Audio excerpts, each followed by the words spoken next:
আচ্ছা, খেয়াল করো, গত ক্লাসে আমি যে রুলসটা পড়াইছিলাম সেটা কিসের রুলস ছিল? প্রোনাউন রেফারেন্সের বলো তো। আসো। হ্যাঁ, পার্সোনাল। আচ্ছা, অবজেক্টিভ এবং পসেসিভ এর যে নিয়মটা, যে যদি কোনো একটা প্রোনাউনের সাবজেক্টিভ এবং অবজেক্টিভ মানে অবজেক্ট মানে কি বলে, কোন একটা সাবজেক্ট যেই ফরম্যাটে থাকবে অর্থাৎ যেই কেজে থাকবে, হ্যাঁ, তো ওই পার্সোনাল প্রোনাউন অনুসারে পজিটিভ কেস হবে, এরকম একটা নিয়ম পড়াইছে না। আজকে এর পর থেকে পড়বো। তোমরা যারা হচ্ছে ক্লাসগুলো পাও নাই, তারা একটু কষ্ট করে আহ দেখে নিবা ইউটিউব থেকে। হ্যাঁ, ইউটিউবে সার্চ দিবা R S academy by Raihan sir, লিখে সার্চ দিলেই দেখবা যে তোমার প্লে লিস্ট করা আছে, ওইখানে ভিডিও গুলো দেওয়া আছে। ঠিক আছে, তাহলে তোমাদের আর সমস্যা থাকবে না। আর দেখার পরেও যদি কোনো সমস্যা থাকে ওইটা জানাবা যে স্যার এটা করছিলাম কিন্তু করার পরে হচ্ছে ঝামেলা হয়েছে, পারি নাই। আচ্ছা, আমাকে একটু বলো যে গত দিন পর্যন্ত আমরা যে নিয়মগুলো পড়েছিলাম সেগুলো নিয়ে কোনো প্রশ্ন আছে কিনা? আছে কোনো রকমের প্রশ্ন? আচ্ছা, তোমাদের মনে আছে রিলেটিভ প্রোনাউন, এই জিনিসটা কি মনে আছে? আচ্ছা, অনেকদিন পরে আসছে নুসরাত, তাই না? তো নুসরাত, বলতো রিলেটিভ প্রোনাউন এরা কারা, বলতে পারো কেউ? আচ্ছা, রিলেটিভ প্রোনাউন কারা? হ্যাঁ, এক্স্যাক্টলি, এটা একটু প্রথমে একটু রিকল করিয়ে দিলাম। রিলেটিভ প্রোনাউন হচ্ছে হু, হুইচ, দ্যাট, হুজ এবং হচ্ছে হুম। আচ্ছা, হু, হুইজ, দ্যাট, হুজ, হুম, এরা হচ্ছে রিলেটিভ প্রোনাউন। তাহলে তোমরা নিশ্চয়ই বুঝতে পারছো এখন যে নিয়মটা আমরা লিখবো সেটা হচ্ছে এই রিলেটিভ প্রোনাউন সংক্রান্ত।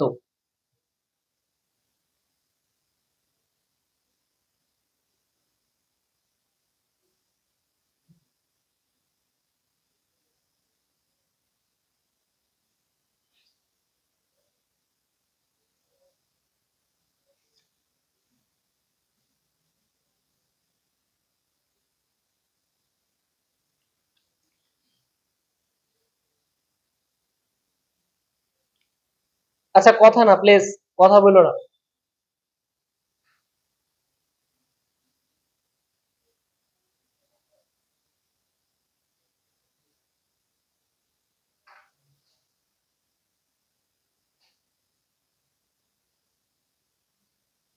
আচ্ছা, একটু লক্ষ্য করো, এখানে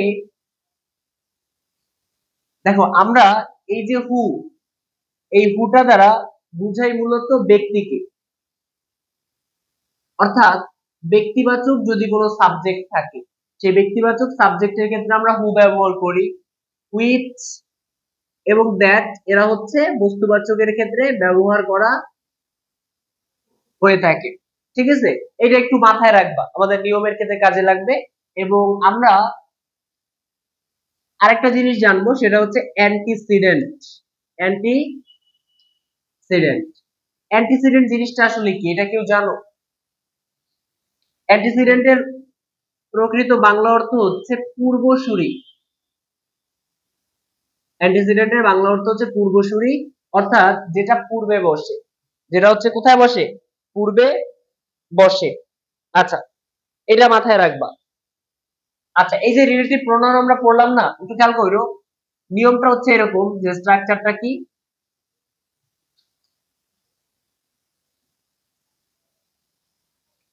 লেখো রিলেটিভ প্রোনাউন অথবা ইন্টারোগেটিভ প্রোনাউন। আচ্ছা, দেখো তোমাদের একটা কথা ক্লিয়ার করি, এই যে আমি এগুলোকে কি বললাম, এগুলো হচ্ছে রিলেটিভ প্রোনাউন, বুঝতে পারছো? এগুলো আমি বলেছি রিলেটিভ প্রোনাউন। আবার তুমি কিন্তু এইগুলোই দেখছো, এই যে who, whose, that, who, whom, what, when, এগুলা কি আবার ইন্টারোগেটিভ প্রোনাউনও বটে। তোমরা যারা প্রথম ক্লাসটা করেছো তারা জানো, আর যারা করো নাই তারা অবশ্যই দেখে নিবা। তাহলে প্রথম ক্লাসে আমি বলেছিলাম যে ইন্টারোগেটিভ যে প্রোনাউন গুলো ছিল আমাদের, এই ইন্টারোগেটিভ প্রোনাউনের ভিতরেও এগুলা মোটামুটি ছিল। আবার এগুলোর মধ্যে হু, ইজ, দ্যাট, হুজুম এরা হচ্ছে আবার রিলেটিভ প্রোনাউন। তো জিনিসটা একটু খেয়াল রাখতে হবে। লেখো রিলেটিভ প্রোনাউন অথবা ইন্টারোগেটিভ প্রোনাউন, রিলেটিভ প্রোনাউন অথবা ইন্টারোগেটিভ প্রোনাউন।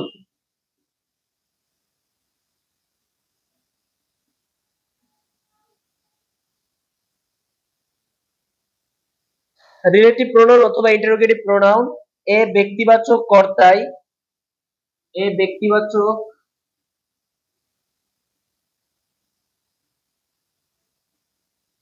ব্যক্তিবাচক কর্তায়, ওই যে উপরে লিখে রাখছি ব্যক্তি। আচ্ছা, ব্যক্তিবাচক কর্তায় হু বসে,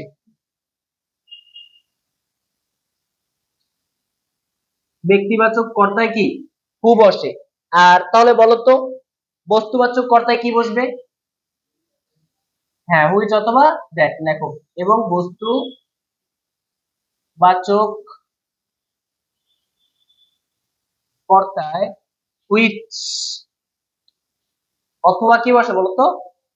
দ্যাট বসে।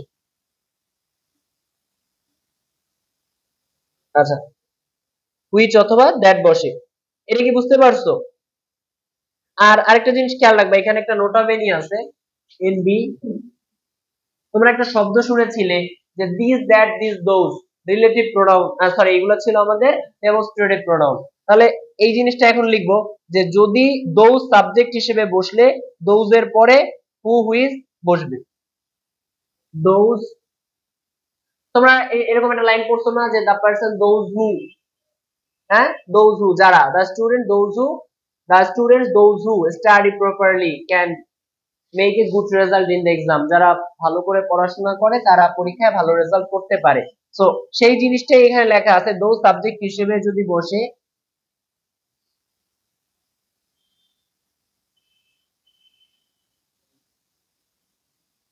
আচ্ছা দো সাবজেক্ট হিসেবে বসলে দোজ এর পরে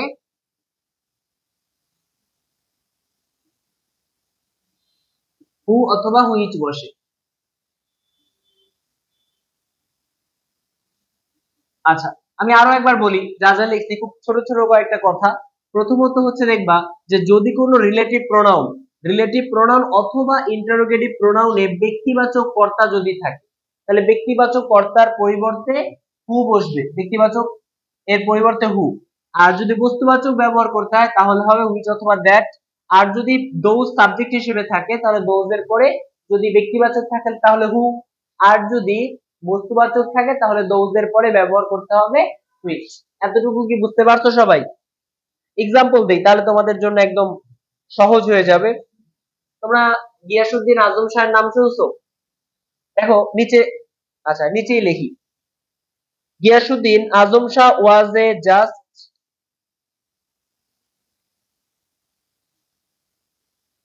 গিয়াসউদ্দিন আজম শাহ,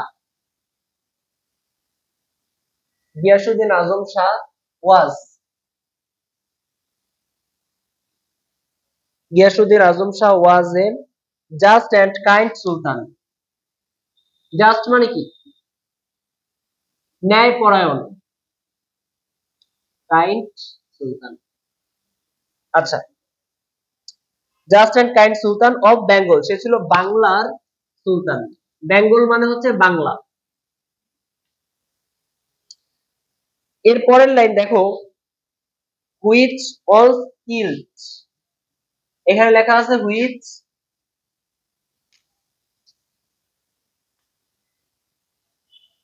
আচ্ছা অল স্কিলড এ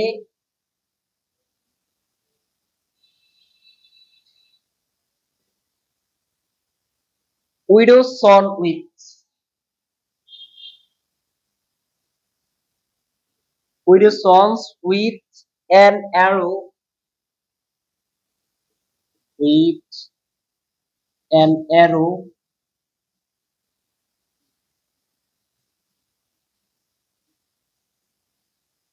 accidentally,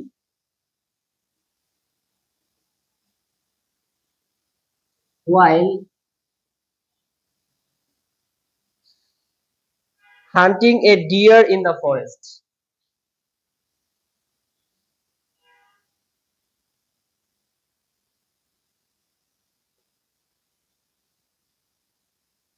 আচ্ছা, এখানে যেটা হয়েছে, গিয়াসউদ্দিন আজম শাহ ছিলেন একজন ন্যায়পরায়ণ দয়ালু শাসক, কিন্তু উনি যখন হচ্ছে বনের ভিতরে একটা হরিণ শিকার করতেছিলেন, তখন ধনুকের আঘাতে এক বিধবার সন্তানকে মেরে ফেলেছিলেন। আচ্ছা বল, দেখো তো এই বাক্যটা সঠিক কিনা।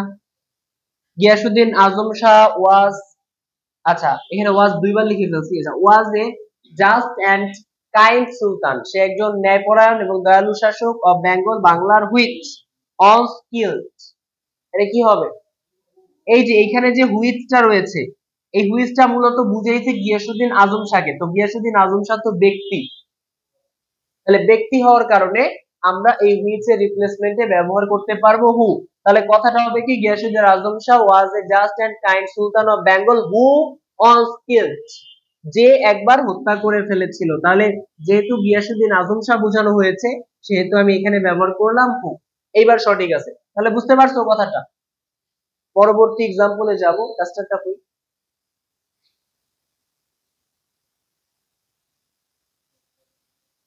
আছে, দেখো তো।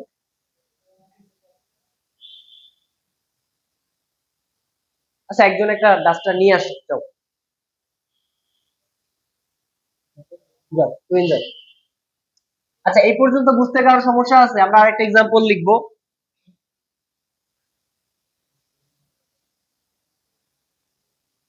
আচ্ছা, এরপর এক্সাম্পলটা লেখো। অটিজম ইজ এ,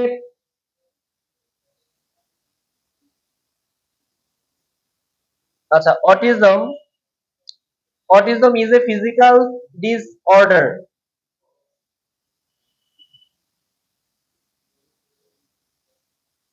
আসো, হ্যাঁ, রাখো রাখো। আচ্ছা, physical disorder of brain, who,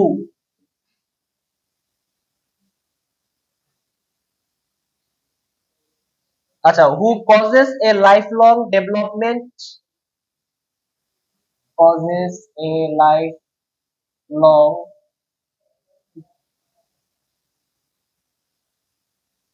development disability, disability. আচ্ছা বলো তো এইটা কি সঠিক আছে? লেখা আছে autism is a physical disorder of brain who causes a, which হবে কেন? কারণ এইখানে তোমার অটিজম কে বুঝাইছে, অটিজম তো আসলে কোনো ব্যক্তি না, অটিজম কোনো ব্যক্তি না। সো ব্যক্তি হলে হচ্ছে হু ব্যবহার করতে হয়, আর যদি ব্যক্তি না হয় তাহলে ব্যবহার করতে হয় হুইচ অথবা দ্যাট। তাহলে এখানে আমি যদি হু এর রিপ্লেসমেন্টে ব্যবহার করতাম হুইচ, তাহলে কিন্তু বাক্যটা সঠিক থাকতো, বা যদি ব্যবহার করতাম দ্যাট, দ্যাট ব্যবহার করলে হতো। এখন অর্থটা কি? ব্যক্তি, এটা একটা বিষয়, তো বিষয় যদি ব্যক্তিবাচক না হয়, তাহলে তোমার এটা তো আর হু হয় না। ব্যক্তিবাচকের ক্ষেত্রে হু, আর বাকির ক্ষেত্রে যদি ব্যক্তিবাচক হয় বা ব্যক্তিবাচকের বাহিরে কিছু হয়, তাহলে কিন্তু সেই ক্ষেত্রে ব্যবহার করা হয় কি, দ্যাট অথবা হুইচ। এই জন্যই দুইটা লিখছি যে দ্যাটও ব্যবহার করা যেতে পারে। ঠিক আছে, যেমন আমি যদি বলি যে I bought A car that was nice, তাহলে কিন্তু হচ্ছে, তাহলে এটা ব্যক্তিবাচক হইলে কি, যেমন আমি যদি বলি যে I know a person who is smart, তাহলে এখানে ব্যক্তির কথা বলার কারণে হু আসছে। তাহলে তোমাকে বুঝতে হবে ব্যক্তি বুঝাইলে হু, আর বস্তু বুঝাইলে হুইজ অথবা দ্যাট। যেমন অটিজম হচ্ছে একটা শারীরিক মানে ব্রেইনের আর কি ফিজিক্যাল ডিসঅর্ডার অফ ব্রেইন, মানে ব্রেইনের একটা ফিজিক্যাল ডিসঅর্ডার, যেটা জীবনভর যে ডিসএবিলিটি এইটা ঘটায়, মানসিক বিকাশ জড়িত একটা সমস্যা এটা। কথা কি বুঝতে পারছো এই পর্যন্ত? আচ্ছা এরপর আরেকটা এক্সাম্পল লিখবো, এগুলা মুছে দিলাম, তোমাদের আশা করি তোলা শেষ।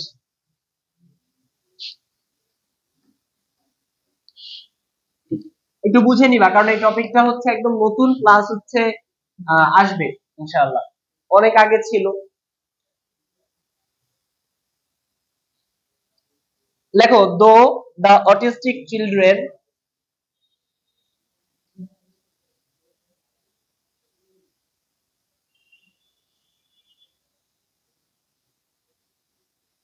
দো the autistic children R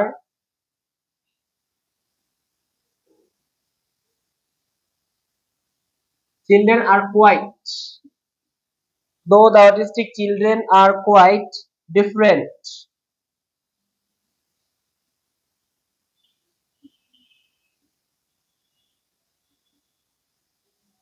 from these who were great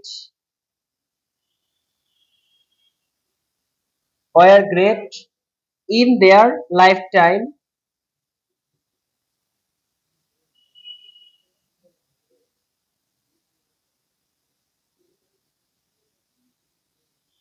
আচ্ছা একটু খেয়াল করো, though the autistic children are quite different from these who were great in their lifetime, তাহলে বলো এখানে কোন কোন প্রোনাউন ভুল আছে?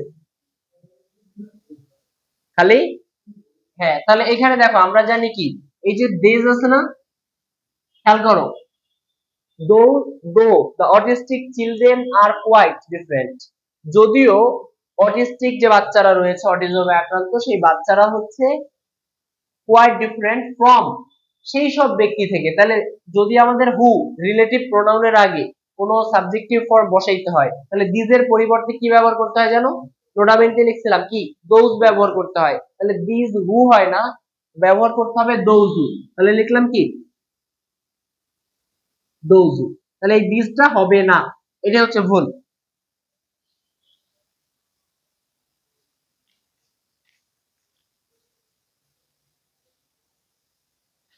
লেখো there lived a man in a village, there lived a man in a village, there lived a man in a village which had a great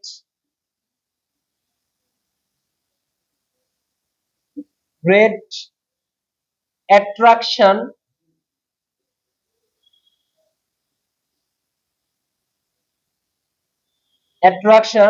to English। আচ্ছা বলো এই বাক্যটা সঠিক না ভুল? এটা ভুল, তাহলে সঠিক কি হবে? there lived a man in a village which had, তাহলে কি হবে? which এর জায়গায় ব্যবহার করতে হবে, বলো কি হবে? হু, কারণ এখানে একটা ব্যক্তিকে বুঝাইছে, তো ব্যক্তিকে বোঝানোর কারণে আমরা ব্যবহার করলাম হু। দেখো এটা বুঝতে সমস্যা আছে কিনা? এটা বুঝলে আমরা প্রায় শেষের দিকেই চলে আসছি, বুঝছো? রুলস পড়তে পড়তে প্র্যাকটিসে চলে যেতে পারবো যদি আল্লাহ চায়। আচ্ছা, হুম কখন বসে, তাই না? হুম বসে তখন যখন হচ্ছে যাকে বা তাকে এমন অর্থ আসে। যেমন ধরো এরকম লিখলাম যে the person left the city, the person left the city who I wanted। খেয়াল করো এখানে বলছে the person left the city, লোকটা হচ্ছে শহরটা ছেড়ে দিয়েছে যাকে আমি চেয়েছিলাম। তাহলে এখানে দেখো বলছে যাকে নাকি যে আমি চেয়েছিলাম, এরকম হয়? হয় না, হবে কি যাকে। তাহলে যাকের ইংরেজি কি? হুম, তাহলে হুম আই ওয়ান্ট, এরকম হইতে পারে। আর কোনো কোশ্চেন? বলো।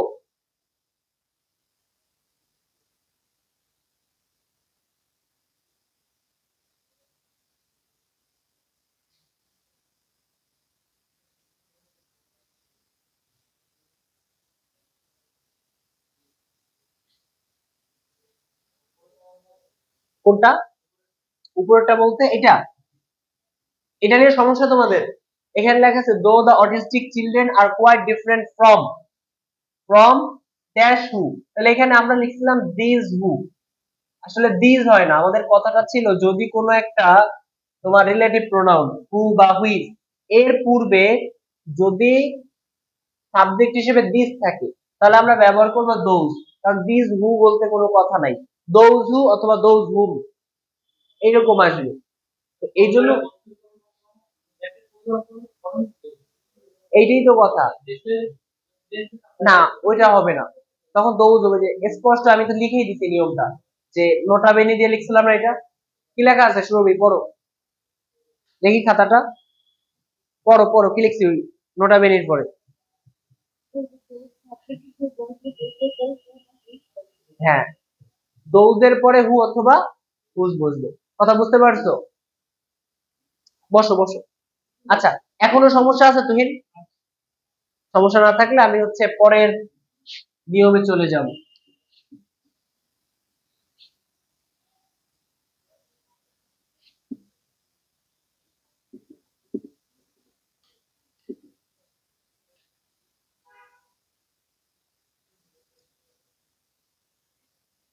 মানে যে নিয়মগুলো বেশি ইম্পর্টেন্ট ওইগুলো আমি বেছে বেছে পড়ানোর ট্রাই করতেছি।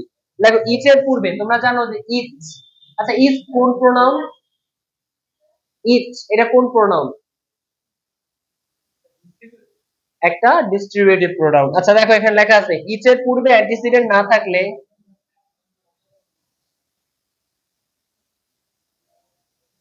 আচ্ছা ইচ এর পূর্বে যদি অ্যান্টিসিডেন্ট না থাকে,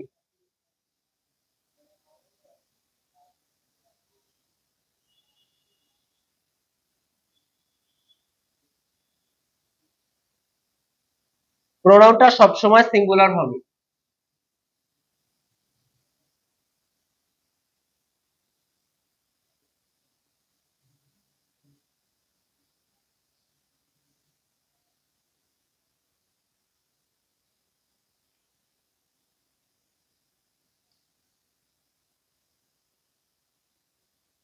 যদি এন্ড দ্বারা যুক্ত হয়,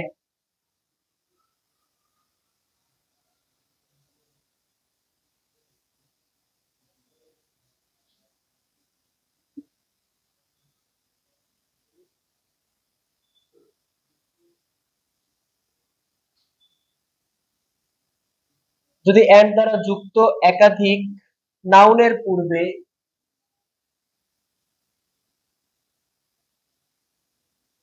যদি এন্ড দ্বারা যুক্ত একাধিক নাউনের পূর্বে ইচ থাকে তাহলেও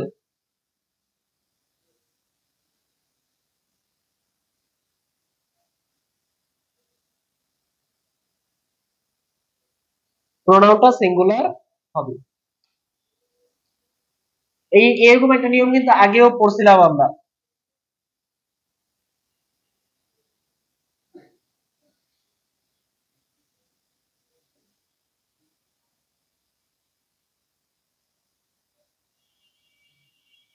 কিন্তু ইচের,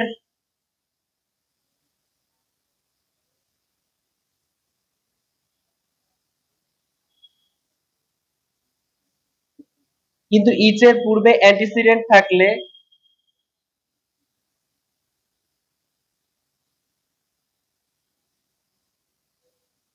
কিন্তু ইচের পূর্বে যদি অ্যান্টিসিডেন্ট থাকে সেই অ্যান্টিসিডেন্ট অনুসারে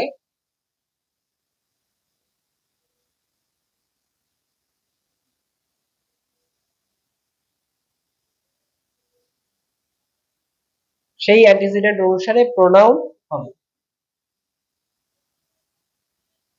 আচ্ছা, এইটা একটু কষ্ট করে যদি বুঝতে পারো তাহলেই আমাদের নিয়মের আহ অবসান, এবং এটাই আমাদের সর্বশেষ নিয়ম প্রোনাউন রেফারেন্সে। তুমি খেয়াল করো, আরো নিয়ম আছে বাট এগুলো আমাদের লাগবে না বা আমরা করবো না নিয়ম ধরে ধরে।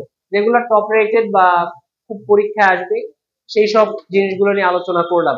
রুলসটা একটু বোঝো। লেখা আছে ইচের পূর্বে অ্যান্টিসিডেন্ট না থাকলে, যদি ইচের পূর্বে ইচ, আইদার, আদার এগুলো পড়ছো না? আচ্ছা, ইচের পূর্বে অ্যান্টিসিডেন্ট যদি না থাকে, অ্যান্টিসিডেন্ট তো বুঝো মানে ইচের পূর্বে যদি কোনো ওয়ার্ড বা কোনো কিছু না থাকে, নাউন বা প্রোনাউন কিছু না থাকে, তাহলে প্রোনাউনটা সবসময় সিঙ্গুলার হবে। সহজ কথা, ইজ বলতে কি বোঝায়? প্রত্যেক বোঝায়। তাহলে ইচ এর আগে যদি কিছু না থাকে তাহলে এটা প্রত্যেককেই বোঝাবে আর সিঙ্গুলারই হবে। আর যদি এন্ড দ্বারা যুক্ত একাধিক নাউনের পূর্বে ইজ থাকলে তাহলেও প্রোনাউনটা সিঙ্গুলার হবে। মানে ইচ এর সাথে মূলত সিঙ্গুলারেরই একটা সম্পর্ক। এবং ইচ এর পূর্বে যদি অ্যান্টিসিডেন্ট থাকলে সেই অ্যান্টিসিডেন্ট অনুসারে প্রোনাউনটা হবে। মানে যদি ইচ একা থাকে তাহলে হবে সিঙ্গুলার, আর ইচের সাথে যদি কোনো অ্যান্টিসিডেন্ট থাকে তাহলে ওই অ্যান্টিসিডেন্ট অনুসারে প্রোনাউনটা হবে। যদি ওই অ্যান্টিসিডেন্টটা সিঙ্গুলার হয় তাহলে সেটা সিঙ্গুলার হবে, আর যদি অ্যান্টিসিডেন্টটা প্লুরাল হয় তাহলে আমার প্রোনাউনটাও কি হবে, প্লুরাল হবে। মানে মূল খেলাটা কার, অ্যান্টিসিডেন্টের। ইচ একা থাকলে সিঙ্গুলার, আর ইচের সাথে যদি কোনো অ্যান্টিসিডেন্ট থাকে, যদি অ্যান্টিসিডেন্ট থাকে তাহলে অ্যান্টিসিডেন্ট অনুসারে প্রোনাউন হবে। অ্যান্টিসিডেন্ট সিঙ্গুলার হলে প্রোনাউনও সিঙ্গুলার, আর অ্যান্টিসিডেন্ট প্লুরাল হলে প্রোনাউনও কি, প্লুরাল। আর কিছু না থাকলে সিঙ্গুলার, কিছু না থাকলে সিঙ্গুলার। আর অ্যান্টিসিডেন্ট থাকলে অ্যান্টিসিডেন্ট অনুসারে প্রোনাউন হবে। অ্যান্টিসিডেন্ট সিঙ্গুলার হলে সিঙ্গুলার, প্লুরাল হলে প্লুরাল। ক্লিয়ার? আচ্ছা, যে লাইনটা বলছি সেটা আমি শুনবো, কার মুখ থেকে শুনবো, কে বলবা? তুমি একটু বলো, ওই যে শাফিনের পাশেরটা। তুমি টি শার্ট, দাঁড়াও। কি লেখা তোমার টি শার্টে, কি লেখা? এটা কি ডাটওয়ার্ড নাকি আউটওয়ার্ড? আচ্ছা, ওটা ডির মতো দেখায়, ঠিক না? আচ্ছা বলেন মিস্টার আউটওয়ার্ড, বলেন যে লাইনটা বলছি সেটা রিপিট করেন। কি বলছি? যদি কোনো বাক্যের ভিতরে ইচ থাকে, ইচ যদি থাকে আর যদি কোনো কিছু না থাকে তাহলে প্রোনাউন কি হবে,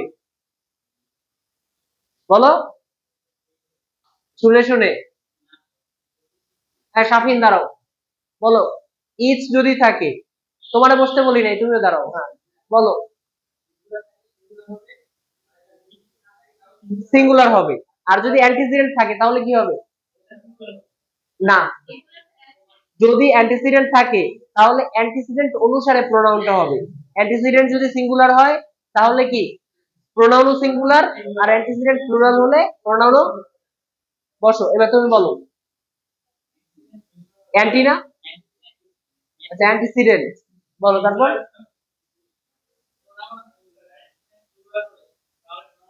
আর যদি অ্যান্টিসিডেন্ট না থাকে, বহুত কষ্টে মুখস্থ করে বলছে, বসো। আরো একবার শুনবো আরেকজনের মুখে, তাহলে আমাদের ক্লিয়ার হয়ে যাবে। ওটা কি জিসান না, তোমার নাম জিসান? হ্যাঁ জিসান বলো।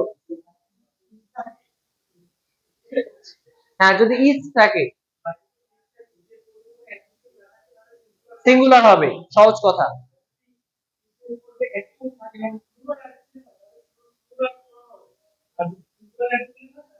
এক্সেলেন্ট, বসো, থ্যাংক ইউ। অনেক সুন্দর বলেছো তুমি। দেখো, এবার আমরা একটু লিখি, if person should take their seats, each person should take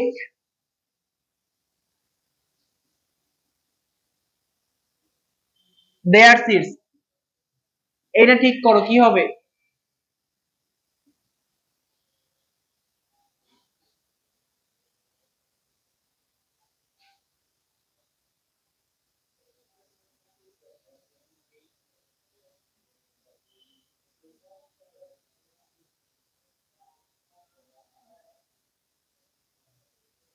আচ্ছা একটু বুঝো, এখানে কি হবে, এই দেয়ার থাকবে নাকি অন্য কিছু হবে? অন্য কিছু হবে। আচ্ছা বুঝো, অ্যান্টিসিডেন্ট কোথায় থাকে, আগে না পরে? অ্যান্টিসিডেন্ট আগে থাকে না পরে থাকে? আগে।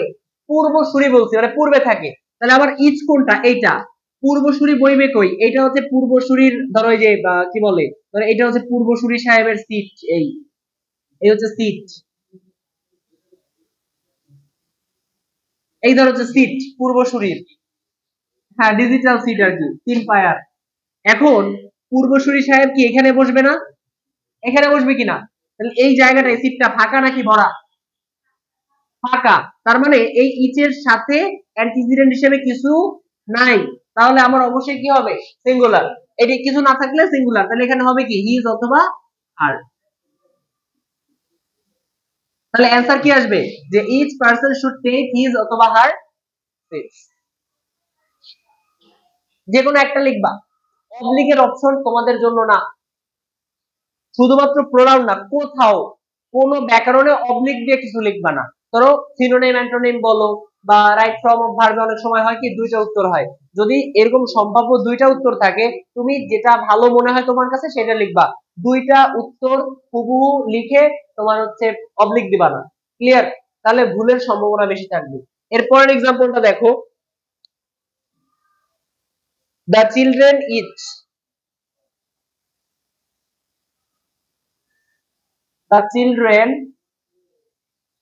the children each cried for his mother. বলতো এখানে সঠিক আছে নাকি বেঠিক? এটা বুদ্ধি খাটাও। হ্যাঁ, এটা ভুল আছে। এই পক্ষে কে কে? একজন মাত্র।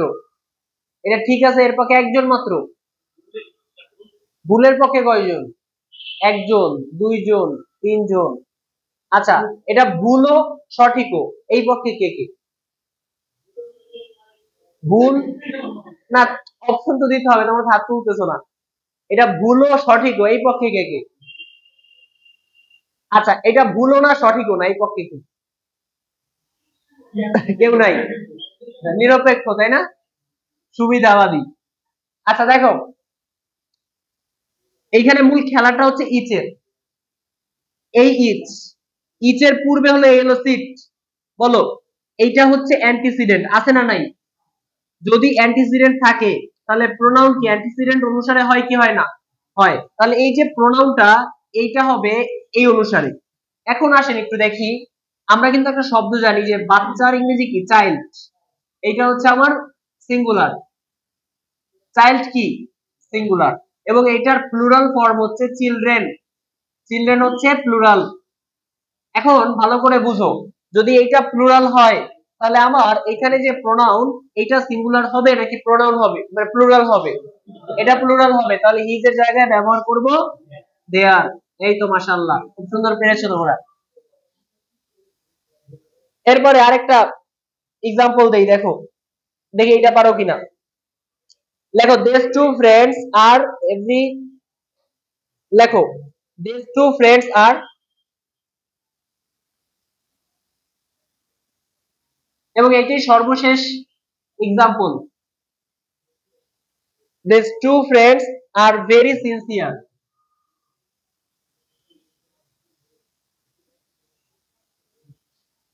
These two friends are very sincere to each other.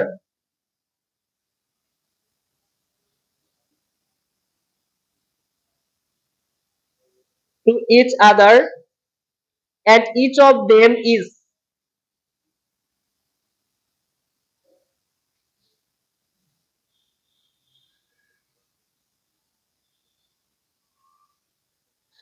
and each of them is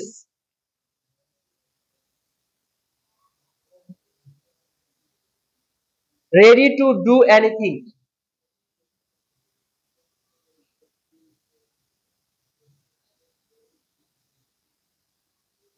Ready to do anything for their friend.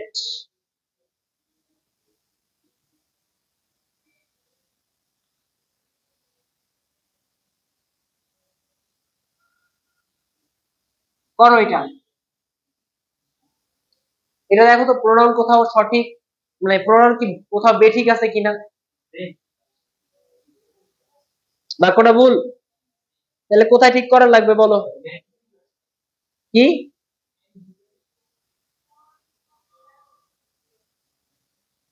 And দুইবার লেখা একবার কেটে দিলাম, এবার দেখো কোথায় ভুল না সঠিক। আচ্ছা দেখো, এখানে লেখা আছে these two friends, খেয়াল করো, these two friends are very sincere to each other. আচ্ছা, each other, এখানে তো কোনো প্রোনাউন নাই, আছে? এখানে কিন্তু কোনো প্রোনাউন নাই। এই যে each other এর পরে আর কোনো প্রোনাউন আছে এন্ড এর আগে? এখানে নাই। তাহলে এই পর্যন্ত আমার কোনো কাজ নাই। এন্ড এর পরে আসি, এই ক্লজে আসি। আচ্ছা, এন্ড এর পরে মানে এন্ড এর আগে যে ক্লজটা, ওইটা নিয়ে আমার কোনো কাজ নাই। পরের ক্লজে আসি, and each of them is blaming to do anything for their friend. এখন দেখো তো, এই ক্লজটা শুরু হয়েছে ইজ দিয়া। বলো তো এর আগে কোনো প্রোনাউন আছে? আছে? নাই। তাহলে এটা কি হবে, সিঙ্গুলার না প্লুরাল? সিঙ্গুলার। তাহলে এইটাই এইখানে ভুল ছিল, যে এখানে হবে হিজ। এই হচ্ছে আমাদের কাহিনী। এখন বলো, কারো কারো কোথাও সমস্যা আছে কিনা প্রিভিয়াস রুলে বা অন্য কোথাও?